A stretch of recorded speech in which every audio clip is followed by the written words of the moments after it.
रामू भैया मेरी दोनों बेटियों को बाज उठाकर अपने गुफा में अपनी भूख मिटाने के लिए लेकर गया है। मेरी बिटिया को बचा लो भैया, मैं अपनी बिटिया के बगैर नहीं रह सकती हूँ। टूनी अपने घर की घोंसले में अपनी दो बेटियों के साथ रहती थी। टूनी हमेशा अपनी बिटिया को नई नई सीख देती थी। मम्मा आज मैं आपके साथ सोऊंगी। रोज रोज नीलू बहना को ही साथ में सुलाती हो। नहीं मम्मा, मैं अभी छोटी हूँ तो मैं ही आपके पास रहकर आपके साथ ही सोऊंगी। मेरी प्यारी बिटिया, तुम दोनों ही आज मेरे साथ हो जाओ। मम्मा चिड़िया के यहाँ बात बोलने से टूनी की दोनों बिटिया खुश हो जाती हैं और अपनी मम्मा के साथ सो जाती हैं। अगली सुबह होती है तो मम्मा चिड़िया अपने लिए और अपने बिटिया के लिए भोजन की तलाश में जाने वाली रहती हैं। मम्मा, अब हम दोनों बहनें बड़ी हो गए हैं और हम अपनी भोजन की तलाश खुद करके खाना चाहते हैं। मेरी यारी बिटिया, तुम दोनों बोल तो रही हो, लेकिन यहाँ जंगल बहुत ही खतरनाक है। यहाँ रोजाना पंछियों और जानवरों को अपनी जान गंवानी पड़ती है। मैं अभी तुम दोनों को जंगल में भोजन की तलाश में नहीं भेज सकती हूँ।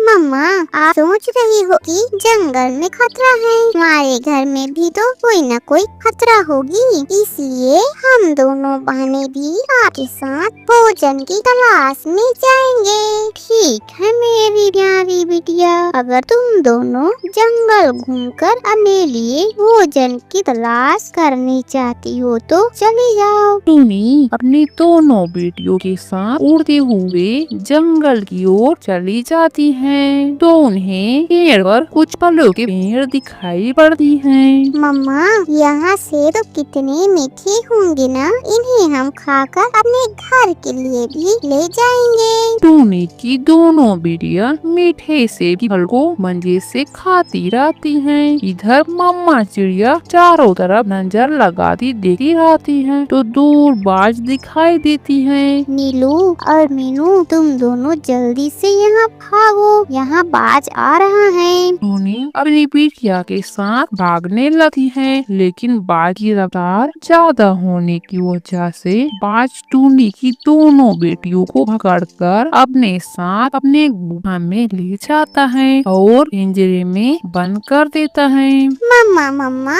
हमें बचाओ, हम अभी मरना नहीं है, मुझे बहुत डर लग रही है दीदी। नीलू, तुम चिंता मत करो, तुम्हारी बड़ी दीदी तुम्हारे साथ है, मैं तुम्हें यहाँ से आजाद जरूर कराऊंगी। इधर टूनी उड़ते हुए सहारा के लिए रामू कबूतर और कालू कौवे के पास जाती हैं। रामू भैया और कालू भैया, आप दोनों मेरी मदद कर सकते हो। टूनी, तुम पहले सांस तो ले लो, फिर आराम से बताओ कि आखिर हुआ क्या है। रामू भैया मेरी दोनों बेटियों को बाज उठाकर अपने गुफा में अपनी भूख मिटाने के लिए लेकर गया है। मेरी बिटिया को बचा लो भैया, मैं अपनी बिटिया के बगैर नहीं रह सकती हूँ। तुम चिंता मत करो, हम दोनों मिलकर कोई उपाय निकालते हैं जिससे तुम्हारी बिटिया को बाज से आजादी मिल सके। रामू कबूतर कालू कौवे और टूनी मिलकर सीधा बाज की गुफा के पास जाते हैं तो उसकी गुफा से बाज की पत्नी निकलती है। बाज दीदी, हम तीनों यहाँ छोटी सी दो चिड़िया को लेने आए हैं। टूनी अपनी बिटिया के लिए बहुत ज्यादा रो रही है, तुम हमारी मदद करो जिससे टूनी को उसकी नन्ही बिटिया मिल जाए। दीदी, मेरी बिटिया अभी बहुत छोटी है, कृपा करके आप इन्हें छोड़ दीजिए, उनकी जगह आप मुझे खा लीजिए। टूनी और रामू कबूतर की बात को सुनकर बाज की पत्नी नीलू और मीनू की पास जाती है। मैं अब और जियों को खाकर आपकी भागीदारी नहीं बनना चाहती हूँ। बाज की पत्नी दोनों को आजाद कर देती है। फिर टूनी अपनी बिटिया के साथ घर में आराम से सोती है।